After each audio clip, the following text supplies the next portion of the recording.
The little dust-covered creature let his bag drop to the ground. A hand went up to its heart. "I'm a Muslim, sir. We don't do hanky-panky." Ziauddin was small and black, with baby fat in his cheeks and an elfin grin that exposed big, white, rabbity teeth. He boiled tea for the customers in an enormous, pitted stainless steel kettle, watching with furious concentration as the water seethed, overspilled, and sizzled into the gas flame. Periodically, he dug his palm into one of the battered stainless steel boxes at his side to toss black tea powder or a handful of white sugar or a piece of crushed ginger into the brew. He sucked in his lips, held his breath, and with his left forearm tipped the kettle into a strainer. Hot tea dripped through its clogged pores into small, tapering glasses that sat in the slots of a carton originally designed to hold eggs. Taking the glasses one at a time to the tables, he delighted the rough men who frequented the tea shop by interrupting their conversations with shouts of 1, 2, 3, as he slammed the glasses down in front of them. Later, the men would see him squatting by the side of the shop, soaking dishes in a large trough filled with murky bilge water, or wrapping greasy samosas in pages ripped from college trigonometry textbooks so they could be home delivered, or scooping the gunk of tea leaves out of the strainer, or tightening, with a rusty screwdriver, a loose nail in the back of a chair. When a word was said in English, all work stopped. He would turn around and repeat it at the top of his voice. "Sunday, Monday, goodbye, sexy," and the entire shop shook with laughter.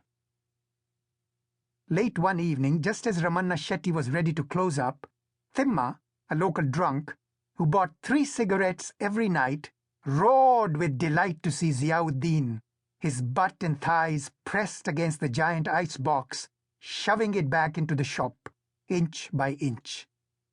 "Look at that whippersnapper," Thimma said, clapping.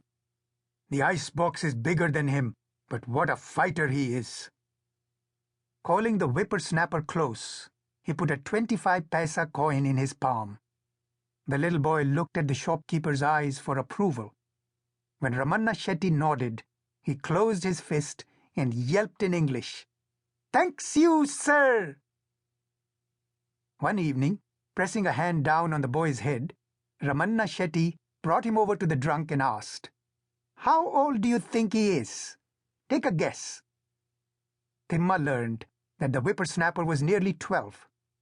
He was the 6th of 11 children from a farm laboring family up in the north of the state. As soon as the rains ended, his father had put him on a bus with instructions to get off at Kittur and walk around the market until someone took him in. "They packed him off without even 1 paisa," Ramanna said. "This fellow was left entirely to his own wits." He again placed a hand on Ziauddin's head, "Which, I can tell you, aren't much, even for a Muslim." Ziauddin had made friends with the 6 other boys who washed dishes and ran Ramanna's shop and slept together in a tent they had pitched behind the shop.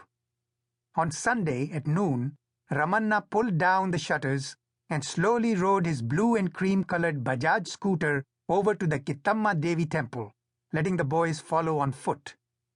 As he entered the temple to offer a coconut to the goddess, they sat around the green cushion of the scooter, discussing the bold red words written in Kannada on the cornice of the temple.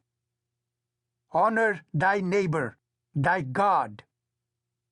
"That means the person in the house next door is your God," one boy theorized. "No, it means God is close to you if you really believe in him," retorted another. "No, it means, Ziauddin tried to explain. But they wouldn't let him finish. "You can't read or write, you hick." When Ramanna shouted for them to come into the temple, Ziauddin darted in with the others a few feet, hesitated, and then ran back to the scooter. "I'm a Muslim. I can't go in." He had said the word in English, and with such solemnity.